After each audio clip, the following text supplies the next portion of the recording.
Teniendo en cuenta que muchos mexicanos sufren de problemas psicológicos y emocionales, mismos que se incrementaron por la pandemia de la COVID-19, el Dr. Simi decidió ayudar de dos maneras. Uno, creó el Centro Simi de Salud Emocional, donde otorga 90,000 consultas mensualmente en la línea de ayuda gratuita 800-911-3232. Dos, impulsa el apoyo psicológico y salud emocional, instalando consultorios para brindar atención psicológica presencial gratuita. Hechos sí, palabras no. Atentamente, Víctor González, Dr. Simi. Atención. Si eres mujer y vives algún tipo de violencia física, psicológica o sexual, en el Centro Simi de Salud Emocional, Simi-SAE, estamos listos para apoyarte. Ponemos a tus órdenes el 800-911-3232, la línea morada donde los 365 días del año, nuestros psicólogos expertos te ofrecen asesoría gratuita. No estás sola. 800-911-3232, opción 8. La línea morada para brindar asesoría y acompañamiento a la mujer. Hola, ¿qué tal? Muy buenas tardes. Tengan todos ustedes. Gracias a los que se están empezando a conectar, a todos aquellos que nos van a seguir ya con con este programa grabado. Son las 6:02 de la tarde, hoy 15 de agosto del año 2024. Es un gusto poder llegar hasta ustedes a través de este programa, a través de SimiChat, por Facebook y Simi Radio. Hoy estaremos hablando de un tema muy importante. Como cada martes y cada jueves tenemos temas de mucha relevancia con la intención de seguir promoviendo el cuidado de la salud integral de la población. Muchos temas que tienen aparentemente una naturaleza netamente social o tal vez alguna otra naturaleza, se relaciona directamente con la realidad humana que muchas veces se ve trastocada por diferentes aspectos. Para esta ocasión hemos invitado a hablar acerca de la salud sexual en las relaciones de pareja a un compañero y colega, José Enrique Ortega Marquina, que también ya nos ha acompañado en otros programas, hablando también de esta temática, puesto que por ahí es el experto en materia y nos llevará de la mano, ¿verdad? Desde su expertise con todo esto. Ahora bien, fíjense que la realidad humana, pues obviamente es compleja, hay muchas situaciones que se van conflictuando a lo largo de la vida, sobre todo cuando se trata de la interacción directa y más cuando hay una relación afectiva. Las relaciones sexuales, la vida sexual activa de las personas, pues obviamente es lo más normal a la naturaleza, etcétera, a la condición humana. Y vamos a hablar de la condición humana. Bueno, habrá otras especies, pero hablemos de la condición humana y bueno, en este aspecto, antes de hacer la primera pregunta, nos irá guiando el compañero y colega Enrique. Y para eso, pues le damos la bienvenida. Muchísimas gracias, Enrique, por haber aceptado la invitación nuevamente a un programa. Como les digo, él ya estuvo hablando de un tema semejante en días pasados. Y lo invito a que lo revisen a través de nuestra página. Y antes de que se nos presente, Enrique, permítanos decirles que nos pueden contactar al 800-911-3232 las 24 horas del día durante todo el año, más de 150 psicólogos a su servicio. Ahora sí, Enrique, cuéntanos quién eres, qué haces, y bueno, vamos a empezar ya un poquito con el tema y ya nada más para que la vayamos pensando. ¿Por qué la sexualidad siendo tan necesaria, a la vez se convierte en una situación de mucho conflicto? ¿Sí? Le cedemos los micrófonos a Enrique. Buenas tardes a todas, a todos y gracias por la invitación. Yo siempre muy contento de hablar de temas sobre sexualidad. Justo soy psicólogo de formación y actualmente estoy estudiando la maestría en sexualidad educativa. Entonces, por ahí andamos, por ahí nos movemos en esos aspectos y gracias por la invitación. De verdad, a mí me encanta hablar sobre estos temas y poder aportar en general sobre la salud y la salud sexual. Muchísimas gracias en verdad por haber aceptado y qué bueno que sea un tema que te gusta. Creo que además de ser, como tú dices, psicólogo en la base formativa académica, a la vez te has ido, has ido estudiando, te has hecho experto en este tema y hablando de ello, ¿no? Es una realidad que en ciertos sectores de la sociedad, a lo largo de la historia, incluso siempre va a ser punto de partida y también de pugna en diferentes eh, momentos históricos. Incluso todavía en algunos sectores hablar de sexo, hablar de sexualidad, hablar de relaciones sexuales, sigue siendo como esta gran palabra que en algún momento se utilizó, ¿no? En otro momento de revolución social, que era transgresor, ¿no? Y el sexo sigue siendo eso, transgresor en diferentes sectores, en diferentes ámbitos. Partiendo de ello, y decíamos un poquito sobre la pregunta, ¿qué es lo que implica, lo que hay en la sexualidad que siendo tan necesaria dentro de esta condición humana, dentro de las relaciones interpersonales eh, afectivas, vamos a llamarle entre paréntesis, y a la vez problemáticas? Los primeros apuntes, Enrique. Pues justo para iniciar, muchas veces creemos que la sexualidad solamente es tener relaciones sexuales y ya, ¿no? Justo está como muy encaminado hacia eso. Y la verdad es que hay muchos otros aspectos importantes dentro de la sexualidad, como es la situación reproductiva, que tiene que ver con el tener relaciones sexuales, pero también por ahí está el aspecto del género, el erotismo y los vínculos afectivos. Por ejemplo, la situación del género. Son todas las construcciones sociales que hay y recaen en nosotros por el hecho de ser hombres o por el hecho de nacer mujeres, ¿no? Como la situación de porque eres hombre tienes que utilizar azul, porque eres mujer tienes que utilizar rosa, entre muchos otros aspectos. Y en la situación del erotismo tiene que ver con una capacidad de experimentar placer. Y aquí tiene que ver mucho con el aspecto del autoconocimiento, pero también con vínculos afectivos, porque esa es la capacidad de que nos relacionamos con las otras personas. Y dentro de todos estos cuatro aspectos que se mencionan, recaen también muchos otros aspectos, porque eh, unos, por ejemplo, la reproductividad también se relaciona con el género y el erotismo con la reproductividad y los vínculos afectivos con el género. Entonces, digamos que la sexualidad está en todas partes. Y algo que mencionabas al principio es como en algunos momentos, a pesar de que la sexualidad está en todas partes, actualmente sigue siendo un tema tabú y es un tema que es como, híjoles, no se toca o no se habla en la familia, en la escuela, de esos aspectos, pero la importancia también que se tiene de hablar de la sexualidad es que se pueden prevenir muchas cosas, desde el abuso, el acoso o, por ejemplo, también enfermedades o infecciones de transmisión sexual. Entonces, creo que es muy importante el hablar sobre la sexualidad.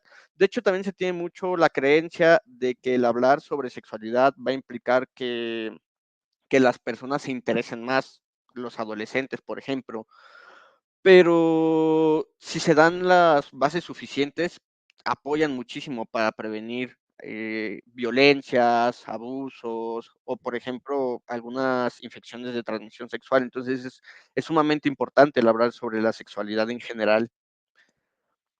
Y bueno, y es muy general y muy amplia a la vez, porque ahorita que iniciabas, y agradezco mucho la primera respuesta, el primer acercamiento que nos das, porque me hacía pensar justo en cómo vamos construyendo todo no solamente los conceptos, sino la manera en cómo vamos aprendiendo con relación a la sexualidad, pero sobre todo a la propia sexualidad, porque hablabas tú, por ejemplo, de un principio de erotismo, ¿no?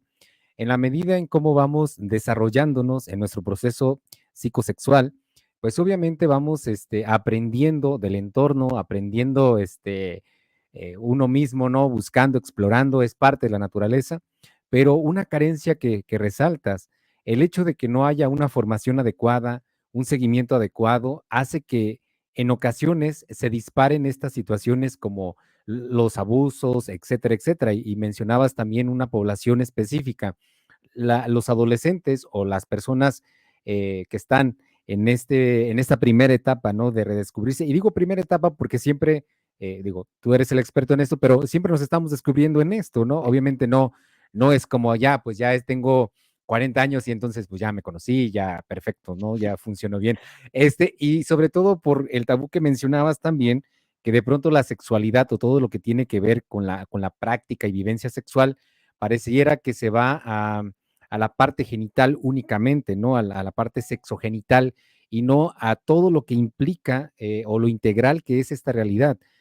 ¿Cómo podríamos, y ahí meto una pregunta, cómo podríamos, por ejemplo, acercar a los adolescentes, a los más jóvenes y a los no tan jóvenes también, porque esto es un asunto de todos, este, para empezar a construir desde la parte conceptual una vivencia más sana de su sexualidad, en donde por un lado no haya un repudio, no haya miedo, pero por otro lado haya un proceso gradual de asumir esta realidad con mucho sentido de responsabilidad.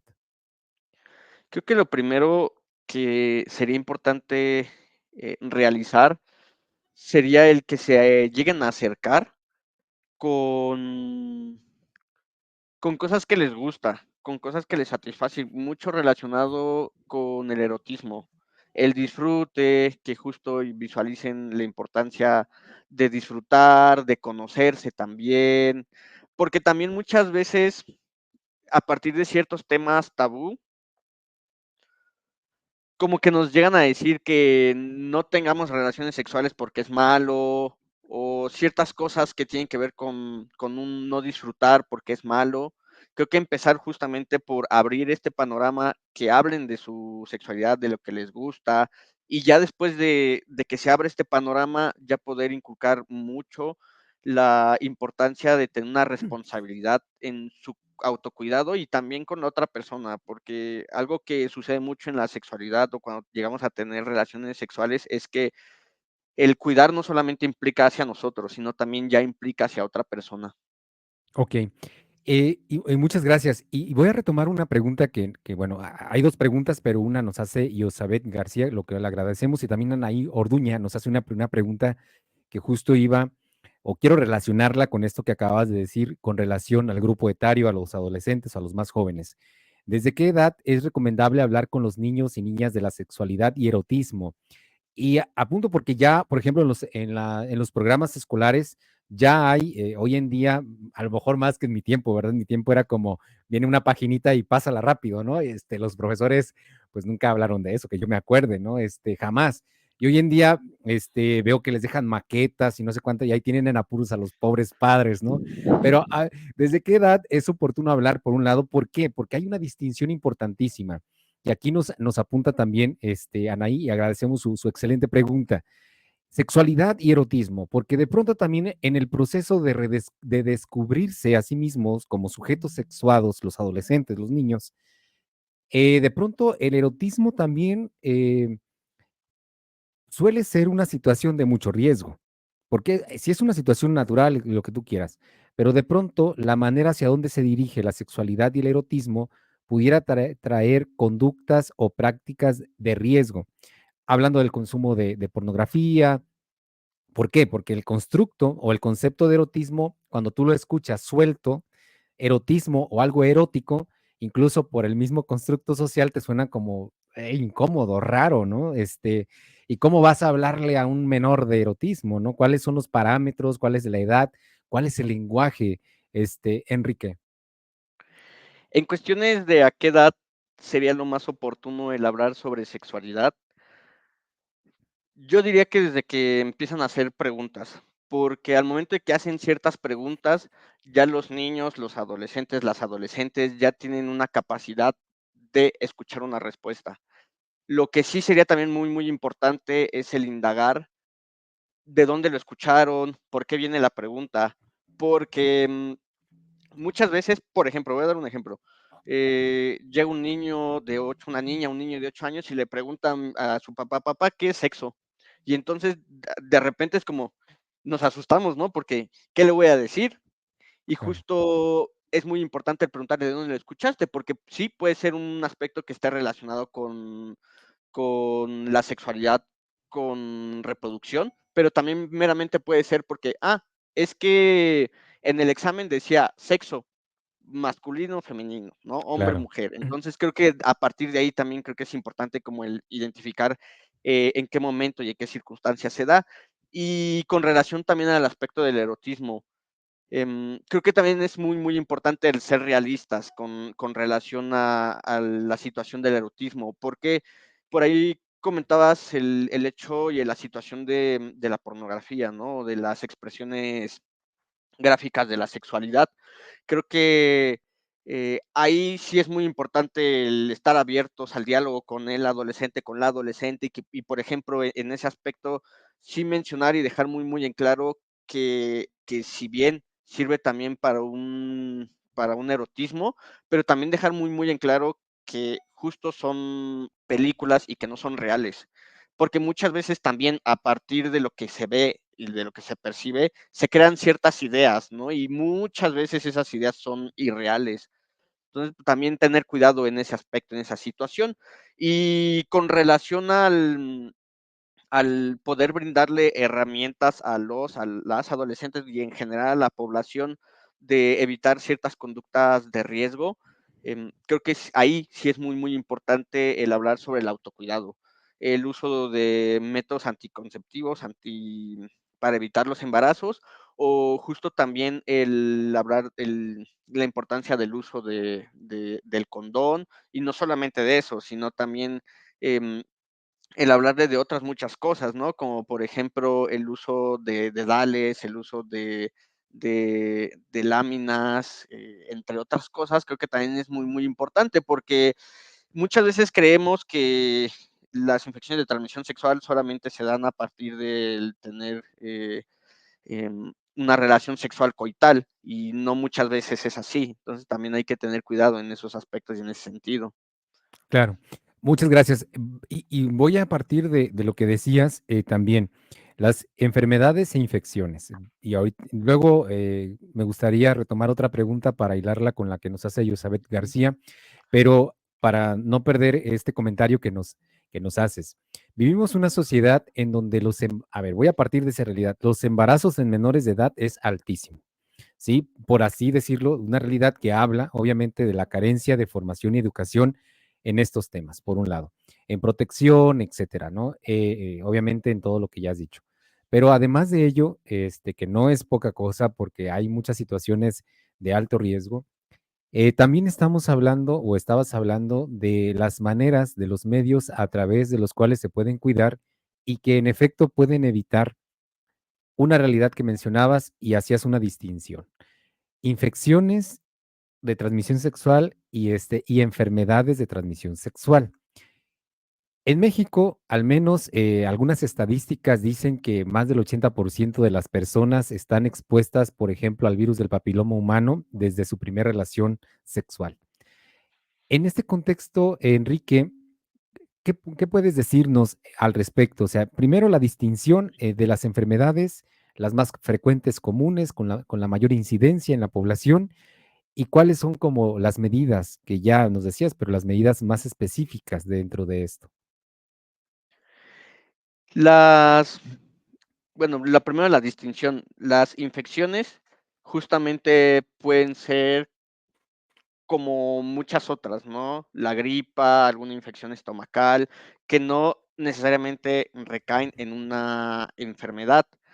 Justo por ejemplo, una diferencia es que el, eh, el SIDA, por ejemplo, esa ya es una enfermedad, pero ¿qué le antecede al SIDA? Justamente ahí está ay, se me fue el virus de VIH. Ajá, VIH, El inmunodeficiente adquirido. VIH, ¿no? Ujú. Justamente el VIH puede llegar a ser una infección. La infección con tratamiento se puede ahí mantener, pero si justamente no hay un tratamiento en específico, justo puede acceder a la enfermedad que es el SIDA. Aquí una parte importante es que el SIDA, si se mantiene, si se le da el tratamiento oportuno, puede disminuir de ser enfermedad a ser otra vez un virus y se puede Claro. mantener ahí el virus, siempre y cuando se tengan las medidas necesarias, se tenga un control eficiente con relación a la toma de medicamentos, entre otras cosas. Entonces, por ahí hay una distinción entre ello.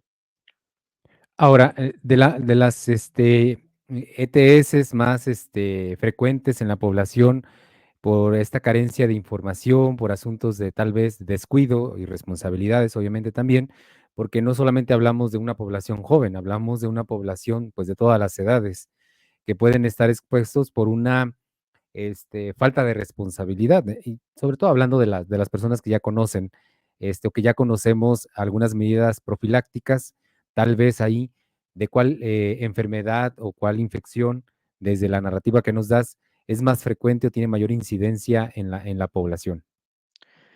Pues yo creo que en primer lugar está el BPH, porque tal cual como lo comentabas, de 10 personas es muy probable que 8 tengan alguna de todas las cepas del BPH que hay. Entonces creo que esa es la que está en la que hay más dentro en general de la población. Y el otro que puede ser es el VIH también. Creo que son esas dos las que más frecuencia hay dentro de las poblaciones. Mayor incidencia. Eh, Dentro del VPH, por ejemplo, estábamos, obviamente, hay una población mayormente afectada o es parejo para hombres y mujeres. ¿Es igual? ¿Cuál es una distinción que pudiéramos observar al respecto? ¿Y cuáles son, por ejemplo, las medidas que se pudieran tomar cuando, no para evitar a lo mejor contagio, porque a lo mejor ya hay una población que ya lo tiene o ya que ya está contagiada, pero ¿cuáles son las medidas? Es igual para los hombres que para las mujeres. Antes se creía, por ejemplo, que con el VPH, que solamente las mujeres eran las que las tenían, porque de hecho en el esquema de vacunación solamente se le ponen a las mujeres la vacuna del VPH. Y en realidad es que arrasa parejo. Lo que sí es que es muy frecuente o es más común que los hombres sean asintomáticos cuando llegan a tener alguna infección de transmisión sexual y las mujeres no. Digamos que no se percibe fácilmente una infección o no se presentan los síntomas en los hombres y en las mujeres sí. De hecho, también esa es una de las partes por las cuales los hombres no se hacen chequeos médicos, ¿no? Una mujer, por ejemplo, identifica que tiene una bolita en sus órganos sexuales y es como me tengo que ir a checar, ¿no? Cosa que no pasa con los hombres. Que esto también tiene que ver con aspectos de un autocuidado, en realidad, y que aquí lo relaciono mucho con el género. A los hombres no se nos educan a cuidarnos, a los hombres no suele que nos digan, oye, te tienes que cuidar o tienes que ir a checar el cómo estás en aspectos tanto de salud y entre otros muchos, ¿no? Como también en la situación de una salud emocional. Entonces, hay, tiene que ver mucho con eso, que a los hombres también no se nos educa mucho con el cuidarnos, ¿no? Simplemente a las mujeres, hasta en cuestiones de la televisión o en redes sociales, tiene mucho ve a checarte, ¿no? Ve a hacerte el Papá Nicolau, entre otras cosas. Y a los hombres, la verdad es que no se nos educan de eso. También hay poca información de qué hacer, dónde ir, entre otras cosas, ¿no? Ahora, con relación al cómo cuidarse, yo diría que importante, a pesar de que se tenga o que seamos monógamos o solamente tengamos una pareja sexual, importante el uso del condón, porque es Sí. de hecho el condón es el único método que nos apoya para evitar infecciones de transmisión sexual y pero justo no solamente eso, ¿no? Por ejemplo, a veces hay cierta estimulación con relación a los órganos sexuales y para ello también se ocupan se ocupan dedales, ¿no? Que justo son como parte como si fuera un guante, pero solamente cubre ciertas partes de los dedos para justamente hacer una estimulación y que estemos protegidos. O, por ejemplo, si se va a tener algún contacto con con los órganos sexuales, pues justo ocupar el condón, ¿no? O utilizar otros métodos de barrera para De evitar barrera. algún tipo de infecciones de transmisión sexual. Claro. Qué interesante, en verdad, conocer todo ese tipo de aspectos de una manera muy específica. Por supuesto que entiendo también que nos estás dando algunas generalidades, dado que te escucho y digo, de aquí, de lo que estás diciendo salen como muchos temas por separado, porque la verdad, simplemente con el VPH, las cepas que son de mucho riesgo, o, las que son, que pueden generar algún tipo de cáncer, etcétera, ¿no? Las vacunas, las Sí. campañas de vacunación, como tú lo mencionas, los chequeos, las campañas que promueven la salud y cuidado de las mujeres, no hay así campañas tan accesibles para hombres, pero Pero, tiene que ver también una situación cultural. Alguna vez platicaba con una persona que estaba en aquel momento trabajando en este tipo de campañas para las mujeres, con Papa Nicolaos, etcétera, o mastografías, y me decía, pues es que dice, hemos hecho tal vez pocas, tal vez menos que para las mujeres, obviamente porque también en población son más, dice, pero lo cierto es que las mujeres son las que van.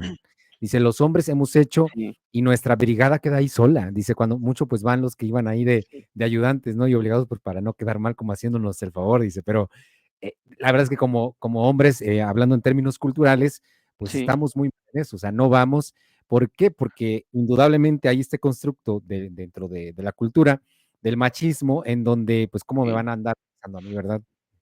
No, pues no, o sea, eso es inconcebible. Entonces, obviamente que tenemos que arrastrar, bueno, tenemos arrastrando todo eso y habrá que irlo eventualmente superando. A mí me da mucho gusto escuchar que hoy ya si hay campañas, hay una sensibilización mayor en los niños, en los adolescentes, obviamente con los cuidados pertinentes para que también sean temas y situaciones que se aborden dentro de su lenguaje, dentro de su proceso de desarrollo, etcétera, y que tú también nos lo has dicho, pero me da mucho que estén ahí.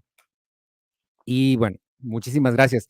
Creo que hasta aquí el apartado ha sido muy, muy enriquecedor, de verdad, sobre todo porque al menos nos das pie a nosotros indagar un poquito más al respecto en cuanto a las conductas de autocuidado. Me parece interesante entonces, volviendo al título de nuestro programa sobre la salud sexual en las relaciones de pareja, ¿qué tan pertinente, y con esta respuesta luego nos iremos a corte, qué tan pertinente, qué tan necesario es que en una relación de pareja que va iniciándose, por ejemplo, en los primeros semanas, en los primeros meses, ¿no? Que hoy ya es menos el tiempo de espera para tener un encuentro sexual que, que en aquellos tiempos, ¿verdad? Este, pero es pertinente, es prudente, es necesario. ¿Hasta qué punto cabe el asunto del respeto a la privacidad y hasta qué punto no? Decirle a mi pareja, oye, pues a mi prospecto, ¿no? Oye, pues ya que sería oportuno, ¿no? Tener relaciones sexuales, pero me gustaría conocer antes tu clínica, ¿no? A ver si no hay alguna infección, a ver si no hay algún historial.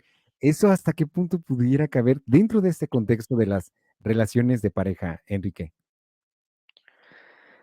creo que sería importuno, perdón, sería oportuno el hecho de que se pidiera, ¿no? Como una manera de autocuidado.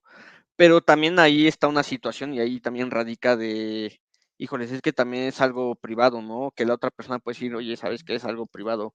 Y si es así, digo, si está en accesible a, pues creo que también sería importante, ¿no? De ambas personas, no solamente yo que le pida a la otra persona, oye, ¿qué onda? Hay que hacernos o hazte una prueba de infección de transmisión sexual, ¿no? Sino también yo, porque sería también un aspecto de autocuidado y de prevención para adquirir alguna infección de transmisión sexual.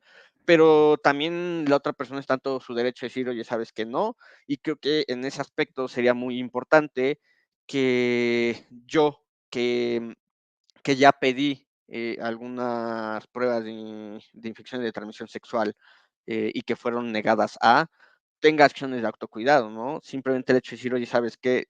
Ok, pero yo no voy a tener relaciones sexuales si no hay de por medio el uso del condón, por ejemplo, ¿no? O yo no voy a hacer ninguna otra práctica si no se ocupa el uso del condón y que esté bien ocupado, entre otras cosas, ¿no? Entonces, pues por ahí creo que se abriría un panorama, pero es completamente válido el hecho de que la persona lo pida. Igual también es válido que la otra persona diga, sabes que son cosas personales, pero si sucede así, a partir de ello, tomar una decisión oportuna de seguir teniendo un autocuidado, ¿no? Como el uso del condón. Si así Ok, lo decide la persona, ¿no? Contemplando el tener un cuidado y una prevención ante alguna infección de transmisión sexual. ok. Gracias. Entiendo que sí se tiene que respetar la libertad de la otra persona, así como que se tiene que asumir el derecho de mi autocuidado, de mi propia responsabilidad. Y vamos a regresar justamente con eso, cómo se relaciona entonces dentro de este contexto la responsabilidad afectiva, dentro del contexto de la relación de pareja. Porque a lo mejor en otros ámbitos, en una relación donde solamente tienes una pareja con la que sexúas y ya, bueno, ahí habrá otros acuerdos, tal vez, otras situaciones, pero independientemente de eso, tú lo has enfatizado de una manera muy puntual, muy extraordinaria, sobre la necesidad de utilizar medios de barrera. Ahora bien, pensemos en ello y regresamos con esto. ¿Qué tanto entonces se relaciona la responsabilidad afectiva con esta práctica dentro de la relación de pareja entre la libertad que tiene el otro de no hacerse o de no darte una prueba y el derecho que tú tienes de solicitarlo y de cuidarte? Digo, porque es una pugna y puede ser incluso un dilema, ¿no? Y ya que si tú quieres terminar la relación por eso, pues ya te vas y punto, también es una libertad. Pero bueno, vamos a regresar. Recuerden que estamos 24/7, 809-11-32-32. Y no se vayan, hagan sus preguntas, compartan por favor el programa y continuamos aquí en Simichat. Teniendo en cuenta que muchos mexicanos sufren de problemas psicológicos y emocionales, mismos que se incrementaron por la pandemia de la COVID-19, el Dr. Simi decidió ayudar de dos maneras. Uno, creó el Centro Simi de Salud Emocional, donde otorga 90,000 consultas mensualmente en la línea de ayuda gratuita 800-911-3232. Dos, impulsa el apoyo psicológico y salud emocional, instalando consultorios para brindar atención psicológica presencial gratuita. Hechos sí, palabras no. Atentamente, Víctor González, Dr. Simi. Atención. Si eres mujer y vives algún tipo de violencia física, psicológica o sexual, en el Centro Simi de Salud Emocional, SIMI-SAE, estamos listos para apoyarte. Ponemos a tus órdenes el 800-911-3232, la línea morada donde los 365 días del año, nuestros psicólogos expertos te ofrecen asesoría gratuita. No estás sola. 800-911-3232, opción 8. La línea morada para brindar asesoría y acompañamiento a la mujer. Regresamos, gracias por permanecer con nosotros. Retomo un poco lo que ya, la invitación que se nos hacía en el corte. Opción 8 del 800-911-3232, la línea morada para todas aquellas mujeres que estén viviendo alguna situación de probable violencia. Bueno, tenemos un grupo de psicólogos especialistas en esta atención y será, pues, bueno, un gusto poderles atender y brindar el acompañamiento necesario. Hablamos de salud sexual en las relaciones de pareja. Las relaciones de pareja que implican o que suponen o supondrían, Enrique, entonces, un grado de responsabilidad afectiva que se ramifica en diferentes aspectos. Por ejemplo, hablábamos antes del corte sobre qué tanto entonces apelar a la responsabilidad afectiva dentro de esta práctica sexual. ¿Qué tanto cabe mi libertad de hacerme, por ejemplo, alguna prueba o no?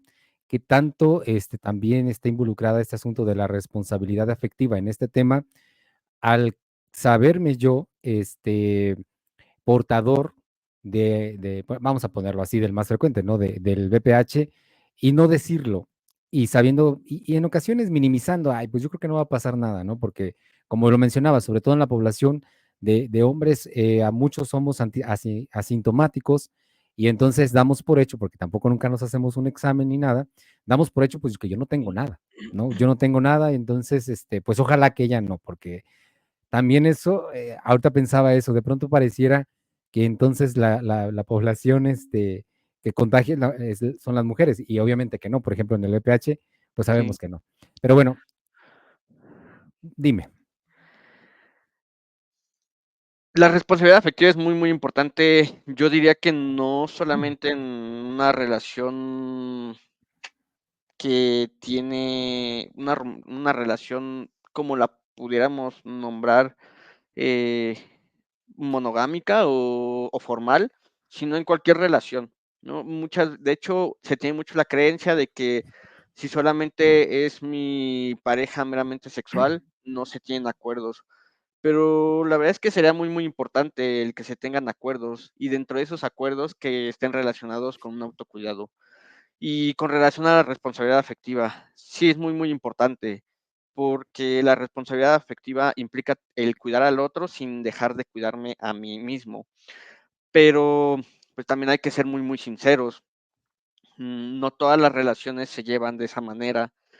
Y tal cual como se comentaba, la persona está en todo el derecho de decir, no estoy dispuesto a que hacerme unas pruebas de VIH o pruebas de infección de transmisión sexual, y está en todo su derecho, pero en ese aspecto, en ese sentido, también sería muy, muy importante el que nosotros identificamos qué hacer en ese sentido, ¿no? Por ahí se comentaba hasta cierto punto dejar la relación y es completamente válido pensando también en un autocuidado, o también el hecho de ser muy enfáticos en cuáles son nuestros límites con relación a eso, utilizar el condón sí o sí, si es que así la persona lo quiera, ¿no? Entonces, sí es muy, muy importante el tener una responsabilidad afectiva, porque al cuidarme o al cuidar a la otra persona también nos cuidamos a nosotros mismos y viceversa.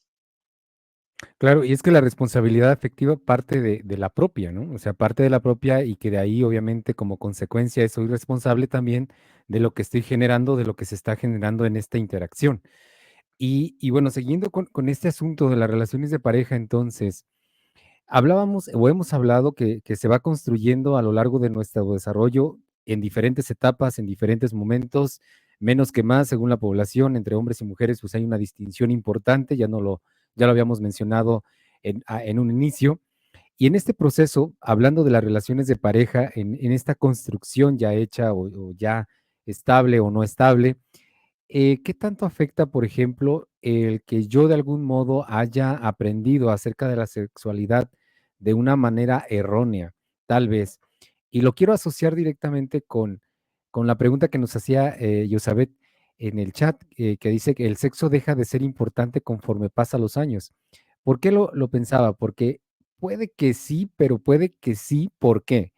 Yo lo pienso así porque tal vez la manera en cómo yo he construido esta realidad y he interactuado, aprendido a interactuar con esta realidad de la práctica sexual, tal vez me está llevando a esa conclusión, por un lado, y por otro, habría que ver la dinámica de la relación, ¿no?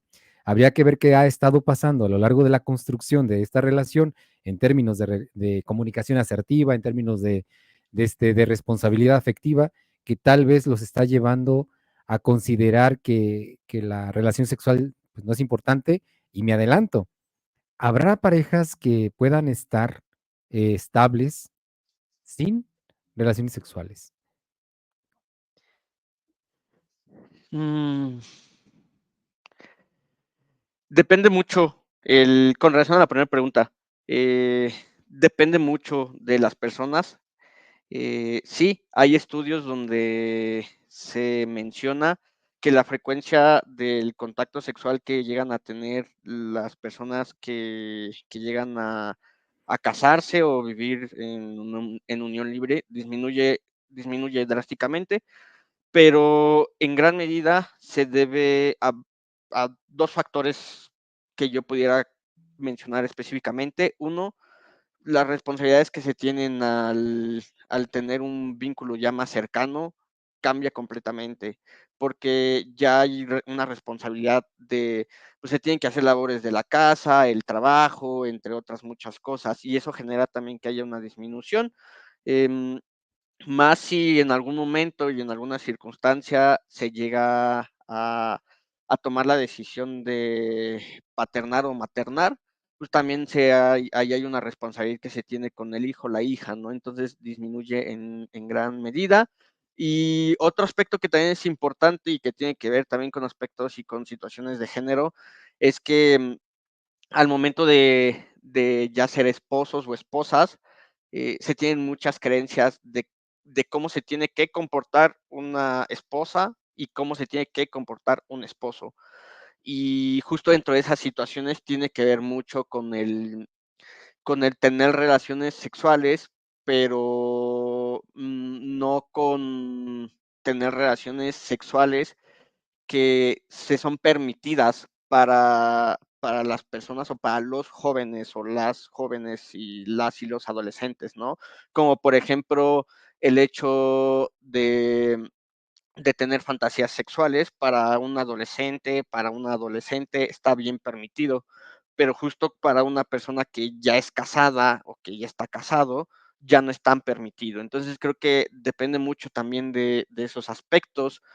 Y sí, también en gran medida el hecho de que haya una disminución del contacto sexual que se llega a tener, pues también en gran medida habla en parte de que la relación se vio modificada por algo. Digo, pueden ser por esto que comentamos, pueden ser por otras circunstancias, pero si a la pareja le llega a generar incomodidad, creo que sería muy, muy importante el hecho de poder hablarlo, y mencionar el cómo se están sintiendo, el qué perciben, y a partir de ello, tal vez tratar de llegar a acuerdos en específico, contemplar qué poder hacer para que su erotismo y el disfrute general sexual, eh, renazca o de nuevo por ahí se dé pauta, ¿no? Para tener un disfrute sexual. Eso por una parte. Con relación al si se puede llegar a vivir sin tener alguna relación sexual coital, pues sí, también hay personas que llegan a ser asexuales. Las personas que son asexuales no llegan a tener ninguna atracción sexual hacia las otras personas. Aunque aquí es importante identificar que las personas asexuales, a pesar de ello, pueden tener relaciones en pareja, tener hijos y tener una relación sexual, solamente que la atracción sexual es mínima o no existe, pero sí se puede dar que haya personas que no tengan relaciones sexuales con sus parejas y está bien, creo que es una manera también de vivir su sexualidad. Aquí creo que el dilema sería el hecho de no se vive o no se tiene un contacto sexual porque ya no me siento a gusto o porque ya no lo disfruto, pero sí quiero. Ahí creo que sí sería muy, muy importante tal vez el hablarlo con la pareja y si no se puede resolver con la pareja, poder llevar alguna terapia de pareja, ir con un sexólogo para que le brinde el apoyo, ¿no? Entonces creo que sería importante identificar eso. Claro. Sí, sobre todo porque hablabas hace un momento que de pronto hay ciertas situaciones que en la población más joven o en los más jóvenes, en las relaciones de entre jóvenes, ¿no?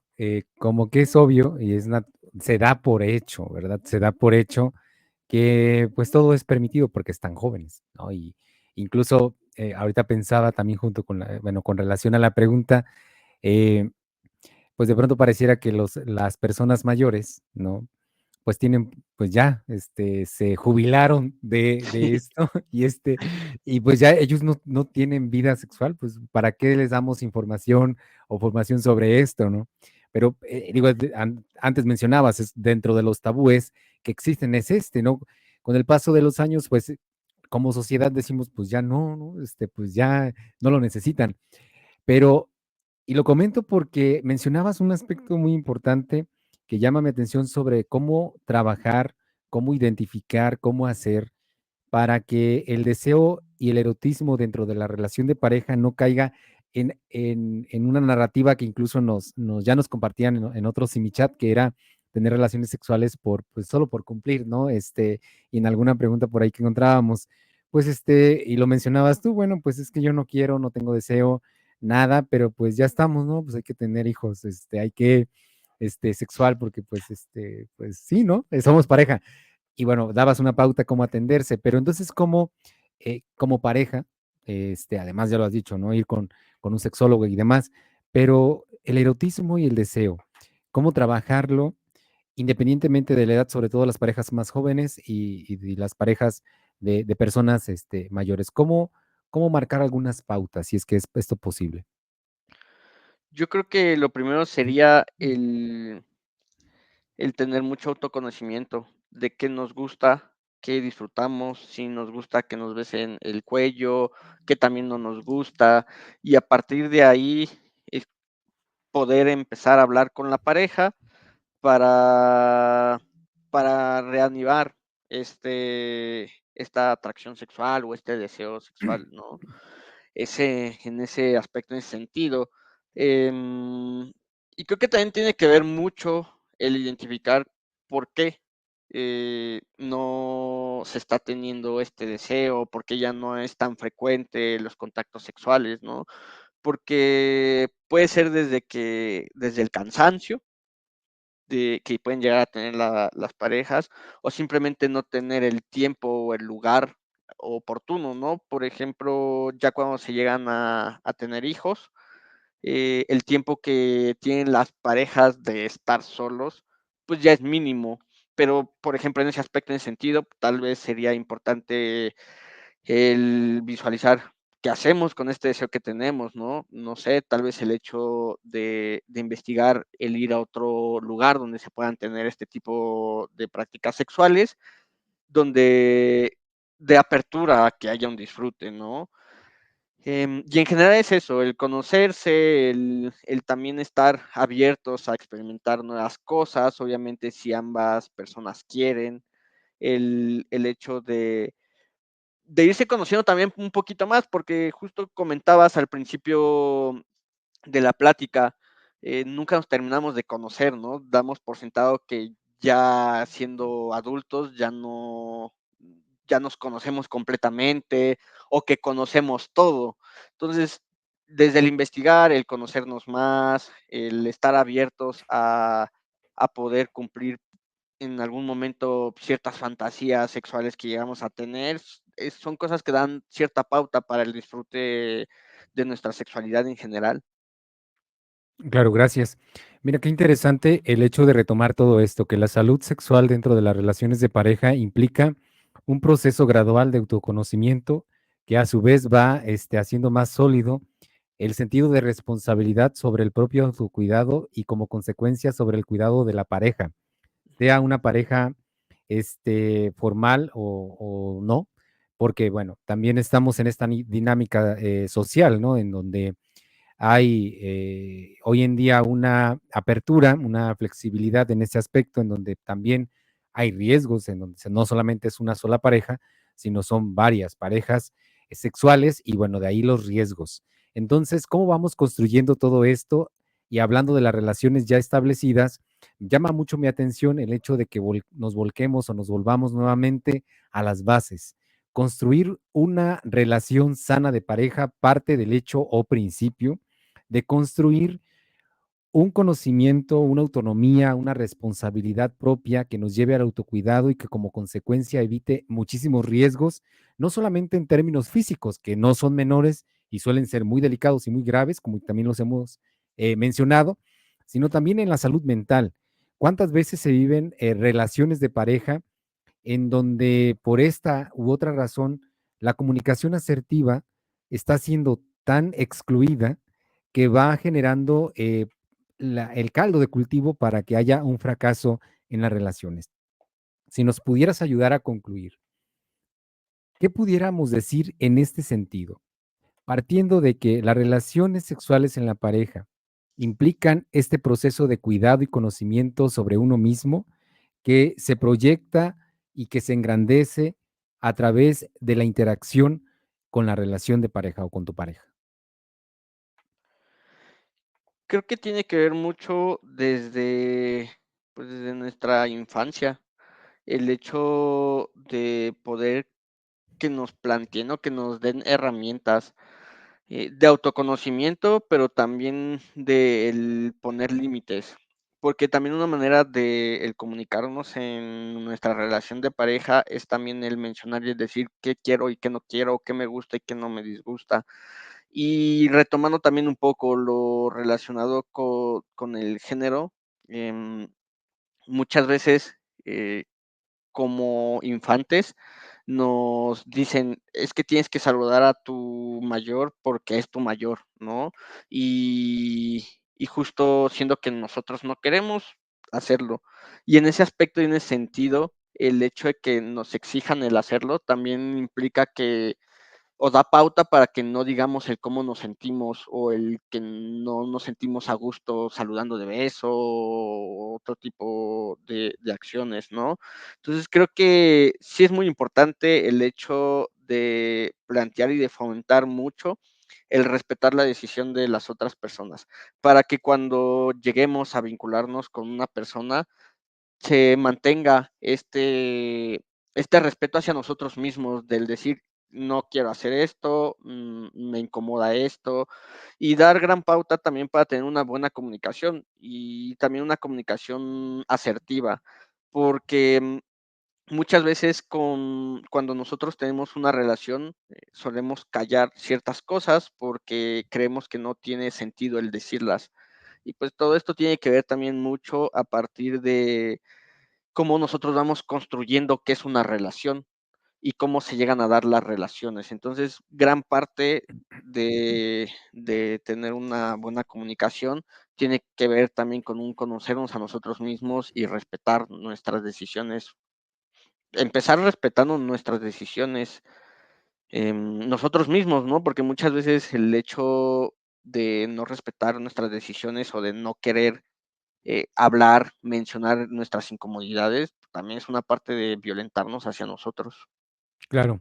Muchísimas gracias, Enrique. De en verdad, te agradecemos mucho, que te hayas dado la oportunidad de estar con nosotros nuevamente. Y agradecemos a todos los que nos dejaron sus saludos, sus preguntas, a todos los que están, viendo el programa, a todos los que nos verán después. Recuerden que cada martes y cada jueves en punto de las 6 de la tarde tenemos diferentes, temáticas para ustedes, con la única finalidad de seguir promoviendo el cuidado de la salud, tanto física como la salud emocional.